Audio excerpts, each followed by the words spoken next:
पर्यावरणाच्या ढासळता समतोल आणि भविष्यातील पर्यावरणातील भयान संकट लक्षात घेता कन्हानमध्ये राजकुमार चहांदे यांच्या संकल्पनेतून पिंपळ सेव्ह वर्ल्ड ऑर्गनायझेशनने ही पर्यावरणाबाबत विशेष जागरूक असलेली संस्था गेल्या अनेक वर्षांपासून कन्हान परिसरात दरवर्षी अनेक वृक्ष जागोजागी लावण्याचे कार्य करते। त्याचप्रमाणे याही वर्षी 6 जुलै रोजी पर्यावरणाचा विशेष संकल्प घेत परिसरात शेकडो वृक्ष लावण्यात आली।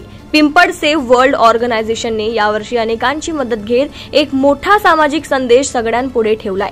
कन्हान परिसरातील सर्वपक्षीय नेते, अनेक सामाजिक कार्यकर्ते आज मोठ्या प्रमाणात वृक्षारोपणाचा या चळवळीत सहभागी झाले आणि मोठ्या उत्साहात व तडमडीने सकाळपासूनच संपूर्ण कन्हान परिसरात शेकडो सप्तपर्णी, वड, पिंपळ, कडुलिंब, कदम, करंज, बदाम, जामुन, आंबा, मोहगणी सहित अनेक झाडे यशस्वीरित्या लावण्याचे उत्तम कार्य केले। या उपक्रमास परिसरातील नागरिकांनी कौतुकाचा वर्षाव केलाय आणि भविष्यातील वाटचालीसाठी शुभेच्छाही दिल्या आहेत।